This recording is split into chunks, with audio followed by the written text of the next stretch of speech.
Near the end of November of 1950, we had soldiers and Marines on the ground who were driving up in the vicinity of the Chosin Reservoir, headed on up towards the Yalu River, which is the dividing line between Manchuria and North Korea.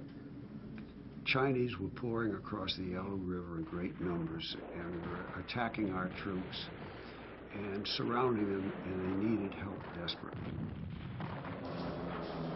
On December 4th, 1950, as Chinese forces stormed American troop positions along North Korea's Yalu River, 26-year-old Thomas Hudner was one of a flight of 6 fighters taking part in an armed reconnaissance mission in support of the embattled Marines on the ground. Flying alongside Hudner was 24-year-old Jesse Leroy Brown, a squadron veteran and the Navy's first African-American aviator. The routine mission would soon become anything but, and the two friends would find themselves struggling to survive on an icy mountainside deep within enemy territory. We were flying above the mountains. The map showed the terrain in this area would be as high as 6,000 feet. The flight was going on with nothing unusual when Jesse called out that he was losing power, couldn't maintain altitude, and he thought he was going to have to crash land his airplane. When the plane hit the ground, it was bent at the cockpit at about a 30-degree angle, and the engine was torn off the airplane.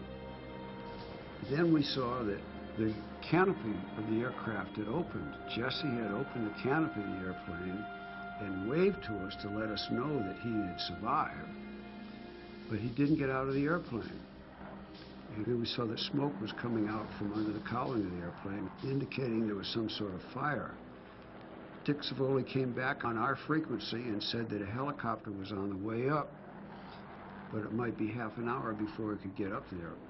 And when I realized that Jesse's airplane may burst into flame before it could get there, I made a decision to make a wheels-up landing, crash close enough to his airplane, and pull him out of the cockpit and wait for the helicopter to come.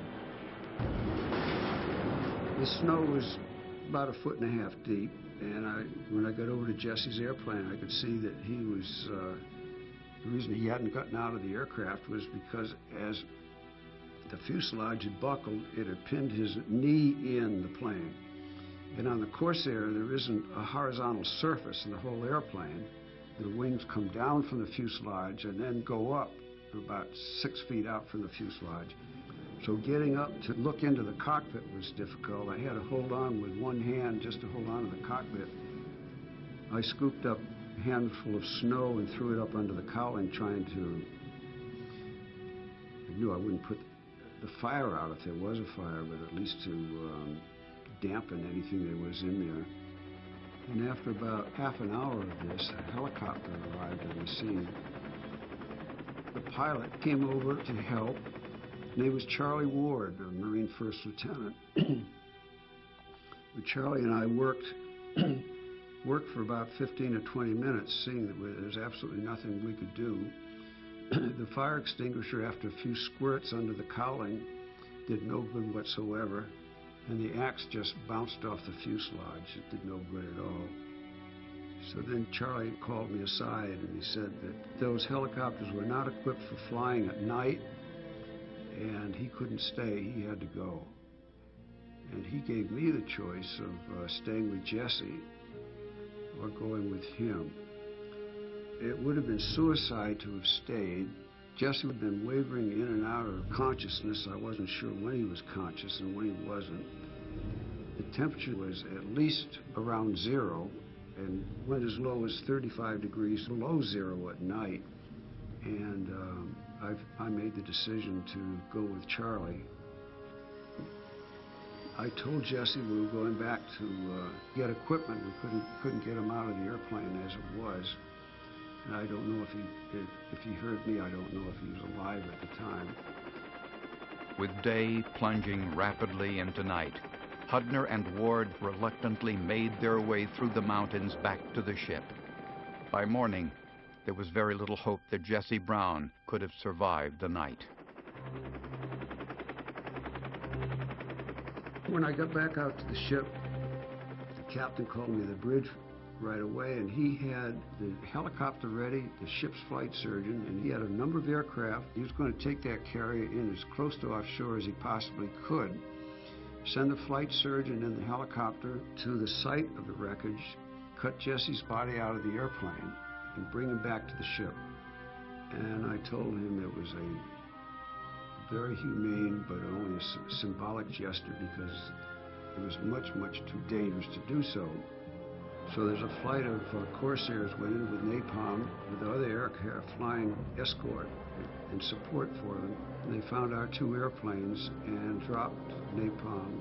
They destroyed his airplane and my airplane.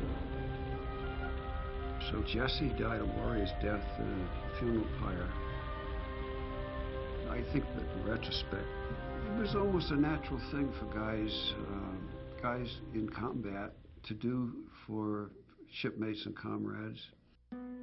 Had I been on the ground, I think I would have had enough faith in my shipmates for somebody to do something. And I felt that yes, there was a chance that I wouldn't, but to save Jesse's life was worth it. And I do feel very strongly about our doing this for freedom, but you know, the bottom line is that freedom doesn't mean nearly as much as spending a lot of time with these guys, especially under times of stress and everything. Guys will do anything for one another. Looking back, ever since I got the medal and seeing some of those people who are no longer with us, what they did, maybe there are 10 times as many people who should have gotten the medal. Maybe it's only twice as much, I don't know. But by God, we're not the only people that earned it. All these guys have stories. The music may be different, but it's all the same story.